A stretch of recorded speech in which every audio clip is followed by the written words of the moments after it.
Welcome to S6 news. నేను సుధా. బులెటిన్ల ముందుగా headlines. Nigambodh ghat వద్ద మన్మోహన్ సింగ్ కు నివాళులు అర్పించిన ప్రధాని నరేంద్ర మోడీ.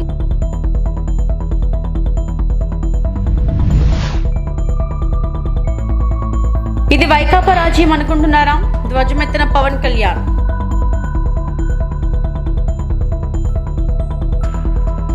రేషన్ బియ్యం కేసుపై పేర్ని నాని ఫస్ట్ రియాక్షన్.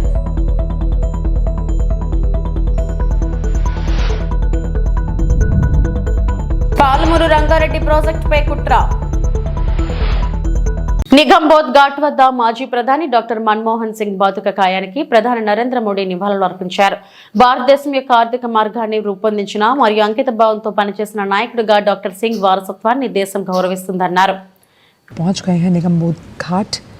यहाँ आप देख सकते हैं कि प्रधानमंत्री पहुंच गए और अब से कुछ ही देर में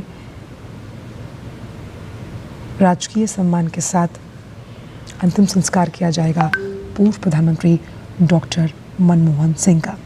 कल अपने वीडियो संदेश के संस्मरणों में भी प्रधानमंत्री ने बहुत भावपूर्ण तरीके से डॉक्टर मनमोहन सिंह को याद किया, उनके आचरण की तारीफ और प्रशंसा भूरे भूरे तरीके से की और कहा कि किस तरह से अपनी जड़ों को एक साथ रखते हुए डॉक्टर मनमोहन सिंह बेहद ही मृदुभाषी और विनम्र स्वभाव के धनी व्यक्ति थे.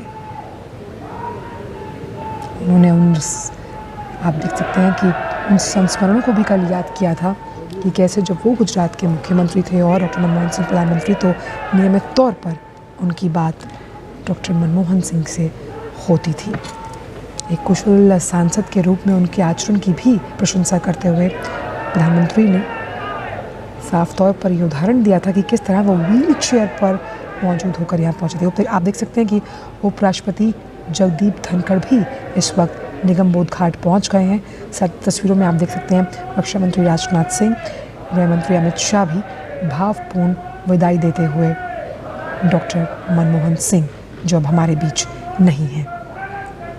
अक्रॉस पार्टी लाइंस आप देख सकते हैं देश विदेश से तमाम जो राजनेता हैं उनकी सकारात्मक और भावपूर्ण प्रतिक्रिया हमारे सामने आ रही है. कुशल अर्थशास्त्री के तौर पर एक अनमोल रत्न को खो दिया. आप देख सकते हैं कि प्रधानमंत्री नरेंद्र मोदी भी निगमबोध घाट पर मौजूद हैं और प्रधानमंत्री भी पूर्व प्रधानमंत्री डॉक्टर मनमोहन सिंह को श्रद्धांजलि अर्पित करते हुए भावपूर्ण तरीके से.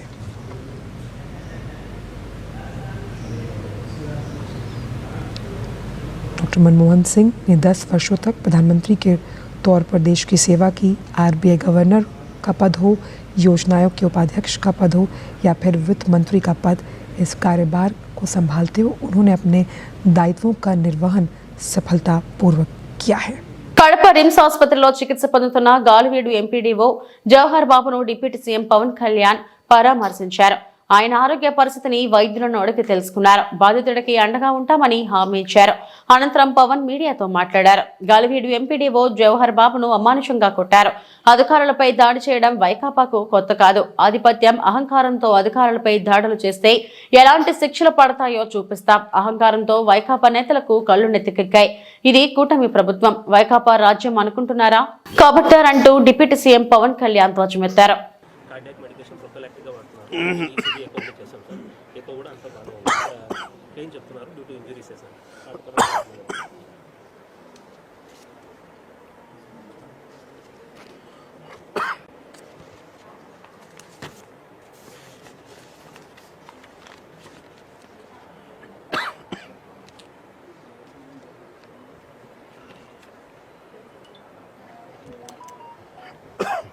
నేను మీకు భయపడగలమ్మా ఫస్ట్, ఎందుకంటే కదా మీకు ఆ ధైర్యం ఇవ్వడానికి. లేదు మేము మాట్లాడుతాం, మేము చూసుకుంటాం. ధైర్యం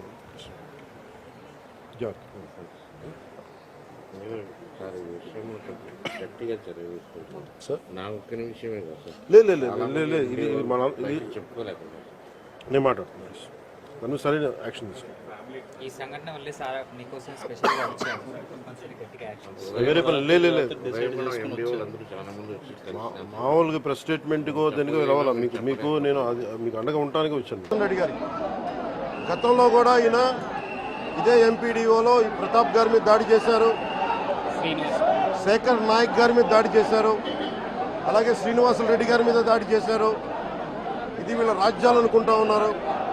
ఇష్టానికి మేము చేసుకోవచ్చు. నేను జవహర్ బాబు గారు కూడా చెప్పింది ఏంటంటే రూమ్ తాళాలు అడిగారు, అది మీ అమ్మగారికి ఇస్తాం, అది ఆవిడ మండల పరిషత్తు ఆవిడకి పదవి ఉంది కాబట్టి వాళ్ళ పిల్లలకి ఇవ్వమంటే ఎందుకు ఇవ్వం అని చెప్పి వాళ్ళ మనుషులు దాడి చేసి అమానుషంగా కొట్టారు. ఆయనకి హై బీపీ ఉన్న వ్యక్తి, హార్ట్ ప్రాబ్లం ఉన్న వ్యక్తి, పైగా కూర్చోబెట్టి కులాన్ని దూషించడం. దీనికి వీళ్ళ అహంకారానికి కులం ఏం లేదా. ఎవరైనా సరే శ్రీనివాసరెడ్డి గారు కావచ్చు, శేఖర్ నాయక్ గారు కావచ్చు, ప్రతాప్ గారు కావచ్చు, జవహర్ గారు కావచ్చు, ఎవరి మీదైనా సరే వాళ్ళకి ఆధిపత్యానికి అడ్డుకుంటే మటుకు వీళ్ళకి ఇదే. నేను వీళ్ళందరికీ ఇదే చెప్తున్నాను మీకు. ఇది గత ప్రభుత్వంలా కాదు. ఇది ఇష్టారాజ్యంగా చేస్తాం మేము కూర్చున్న వ్యక్తులం కాదు. మేము సాక్షాత్తు నేనే ఉప ముఖ్యమంత్రిగా ఉండి నేను తప్పు చేసిన శిక్ష పడాలి అని చెప్పి అసెంబ్లీలో చెప్పిన వాడిని.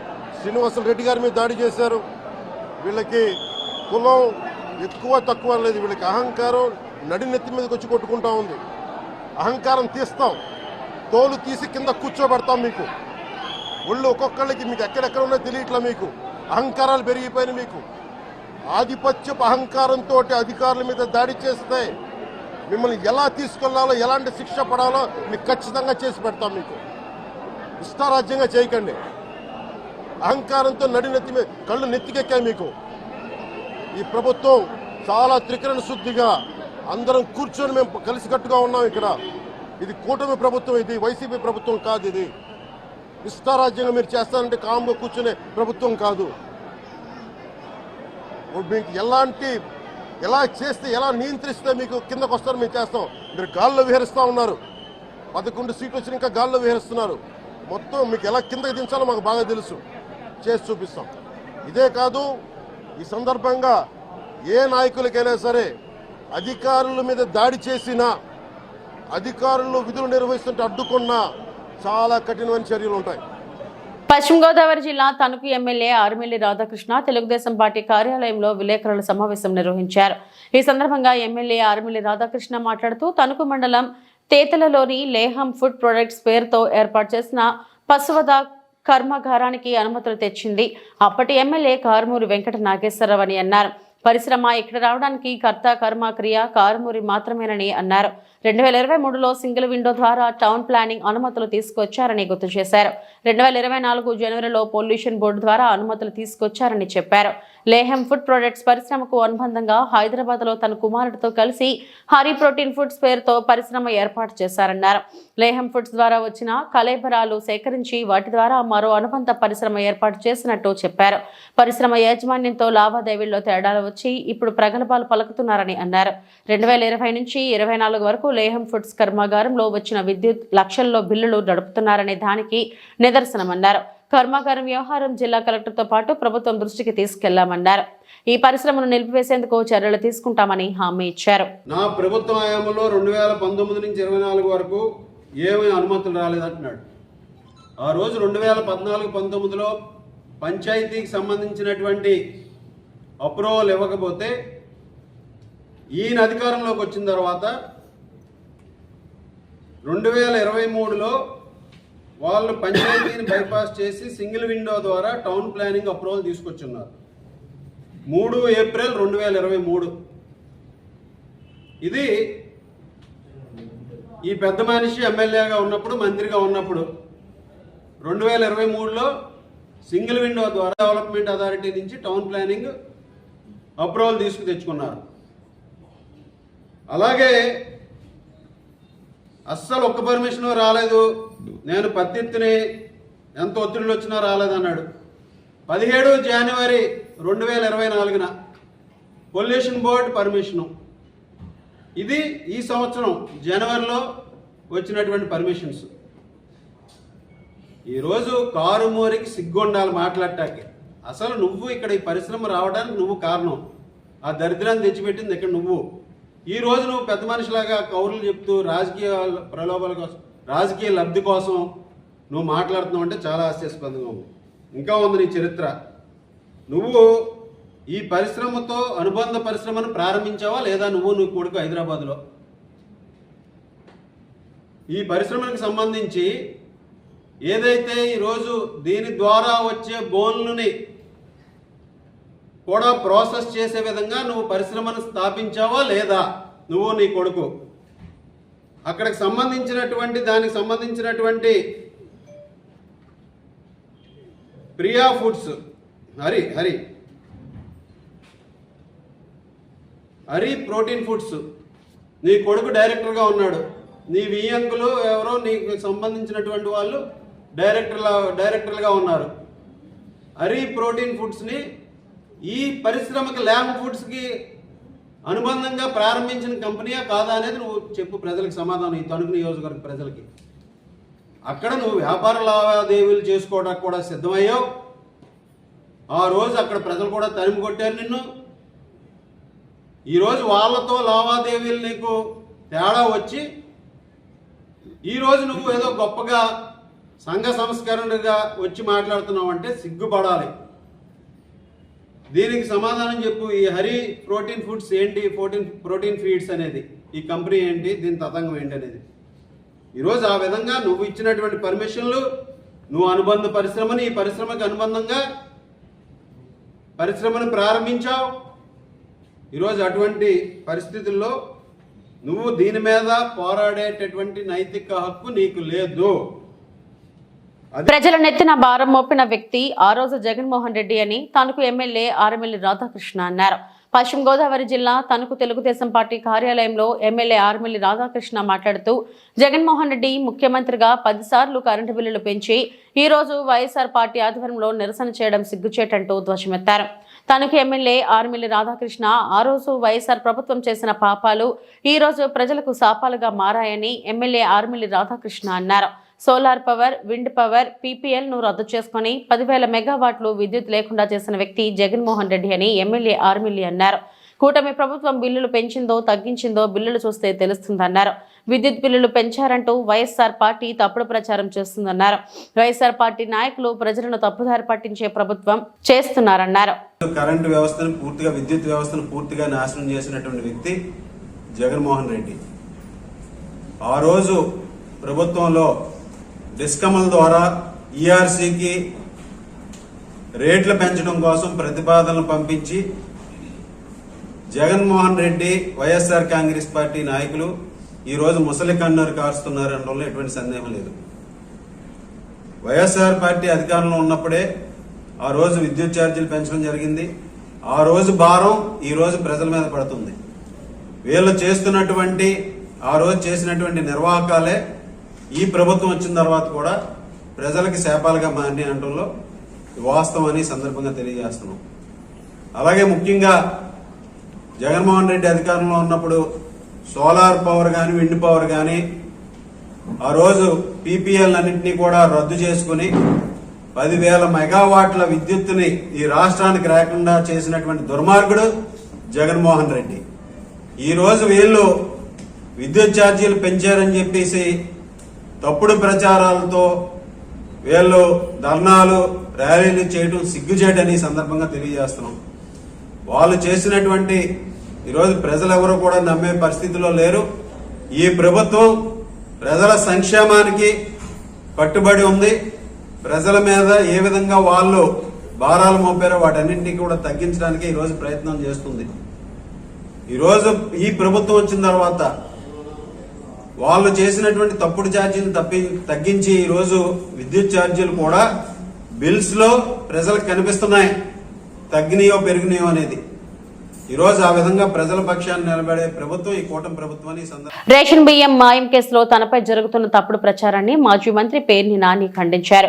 ఈ విషయంలో అధికారుల దర్యాప్తు కంటే సోషల్ మీడియాలో రచ్చ ఎక్కువైందని, పోలీసుల విచారణ పూర్తి కాకముందే ఉద్దేశపూర్వకంగా తనను దొంగగా ప్రచారం చేస్తున్నారని ఆవేదన వ్యక్తం చేశారు.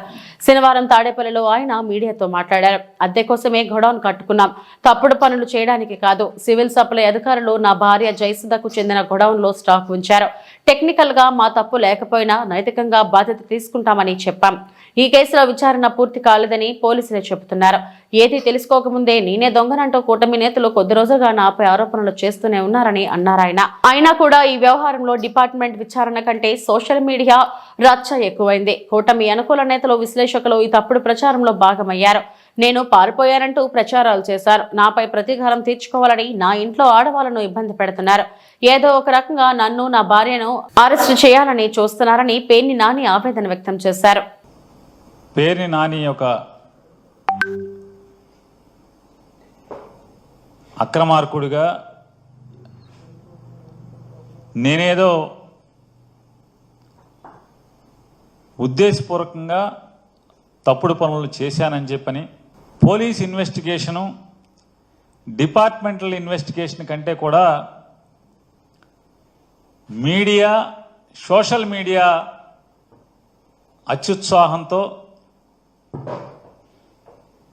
విపరీతమైనటువంటి రాజకీయ కక్షతో చిలవలు పలవలుగా పుంకాలుగా రోజు వండి వార్చుతున్నటువంటి పరిస్థితులని తెలుగు సమాజం అంతా కూడా చూస్తుంది. వాస్తవంగా దాంట్లో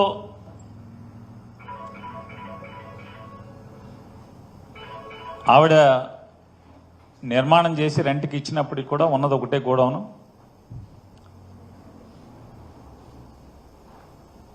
మా అత్తమామలు కానీ మేం కానీ అంటే ఆలోచన ఏంటంటే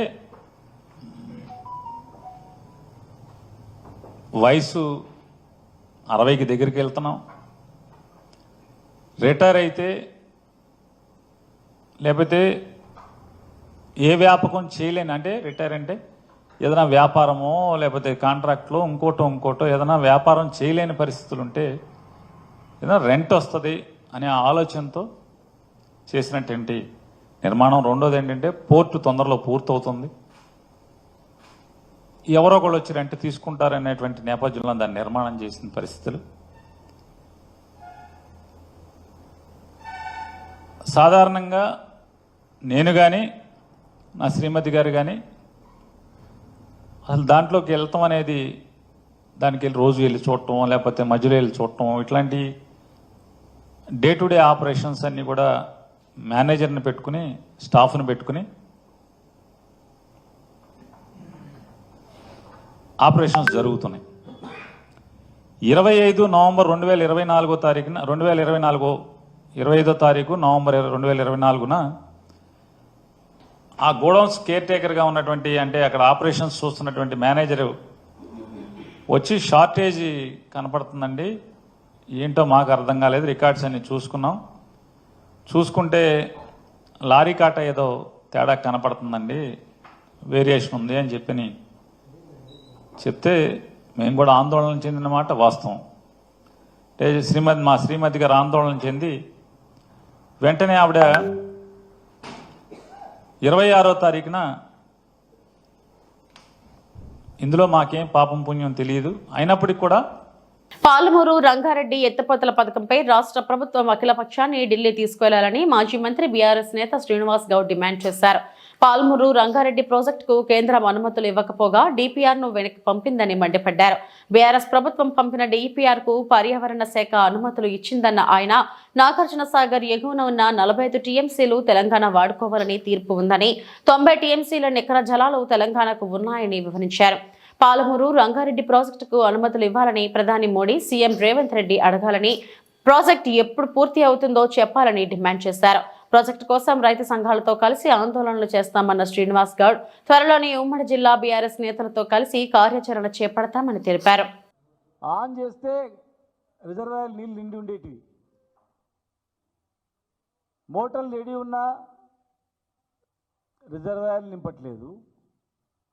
కేంద్రం నుంచి అనుమతులు కూడా తీసుకురావడంలో ప్రయత్నం కూడా లేదు. ప్రయత్నం మొత్తం కూడా కేసులు, జైలు, డైవర్షన్ ఇవి తప్ప అభివృద్ధి మీద దృష్టి పెట్టట్లేదు. రెడీమేడ్గా 90% కంప్లీట్ అయినటువంటివి కాలువలు, తవ్విన కాలువలు ఉన్నాయి, కట్టిన కట్టలు ఉన్నాయి, పెట్టిన మోటార్లు ఉన్నాయి. ఆన్ చేసి దుగ్గిపిచ్చి ట్రయల్ రన్ కూడా చేయించినాం. అసలు ఏమీ జరుగుతుంది, కేంద్రం నుంచి ఎందుకు అనుమతులు వస్తలేవని కూడా దృష్టి పెట్టట్లేదా, కావాలని చేస్తుందా? పక్కన ప్రభుత్వమేమో వాళ్ళ ప్రయోజనాలు దెబ్బతినకుండా ఎక్స్ట్రా తెలంగాణ మీద కాంప్లైంట్ చేస్తూ ఉంది. కాంప్లైంట్ చేసి కృష్ణా ట్రిబ్యునల్లో కాంప్లైంట్ చేసి మితండ వాదనలతో ఇవాళ ఫైల్ డిపిఎల్ అన్నీ వాపసు వచ్చినాయి. మహబూబ్నగర్ ప్రజలారా, తెలంగాణ ప్రజలారా, ఒక్కసారి మీరు ఆలోచన చేయండి. ఇప్పటి వరకు కేంద్రానికి పంపినటువంటివి మూడు అనుమతులు కూడా వాపసు వచ్చినాయి. కాళేశ్వరం రిజర్వాయర్ ద్వారా, కాళేశ్వరం లిఫ్ట్ ఇరిగేషన్ ద్వారా అదనపు 1 TMC డైలీ మనం తీసుకోవడానికి 3rd TMCకి పర్మిషన్ ఇస్తే, పర్మిషన్ కోరితే అది వాపసు వచ్చింది. వార్దా ప్రాజెక్ట్ తుమ్మిడిహెట్టి దగ్గర అనేక అడ్డంకులు ఉంటే దాన్ని వార్దా ప్రాజెక్ట్ దగ్గర ఇంకొక డిపిఆర్ పంపితే అది వాపసు వచ్చింది. ఇలా వలసల జిల్లా మాది, పేద జిల్లా మాది.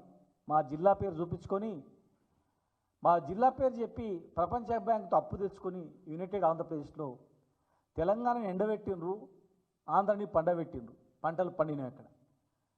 ఇక్కడ నీళ్ళు అక్కడ పోయినాయి, అక్కడ పంటలు పండినాయి, ఇక్కడ తాగడానికి నీళ్ళు కష్టమైంది. 14 లక్షల మంది వలసపోయినటువంటి జిల్లా. ఇలా తెలంగాణ రాకముందు ఎన్ని పంటలు పండినాయి, ఎన్ని ఎకరాలు పండినాయి, తెలంగాణ వచ్చిన తర్వాత ఎన్ని ఎకరాలు పండినాయి చూడండి, లెక్కలు చూడండి. పెండింగ్ ప్రాజెక్టు, రన్నింగ్ ప్రాజెక్టు చేసినాం. ఇలా మేము చేసిన ప్రాజెక్టులు కొంత పెండింగ్ ఉంది. తిరుపతిలో విచ్చలవిడిగా తిరిగే బైకులపై పోలీసులు ప్రత్యేక నిఘా పెట్టారు. ఈ క్రమంలో ఎక్కువ సౌండ్ చేసే బైకులను గుర్తించారు. ఆయా వాహనాల సైలెన్సర్లను పోలీసులు స్వాధీనం చేసుకున్నారు. వాటిని ఇవాళ ఉదయం తిరుపతిలోని ట్రాఫిక్ పోలీస్ స్టేషన్ వద్ద ఎస్పీ సుబ్బారాయుడు ఆధ్వర్యంలో రోడ్డు రోలర్తో తొక్కించి ధ్వంసం చేశారు. నగరవాసులకు ఇబ్బంది కలిగించేలా సైలెన్సర్లు వాడితే చర్యలు తప్పవని జిల్లా ఎస్పీ సుబ్బారాయుడు హెచ్చరించారు.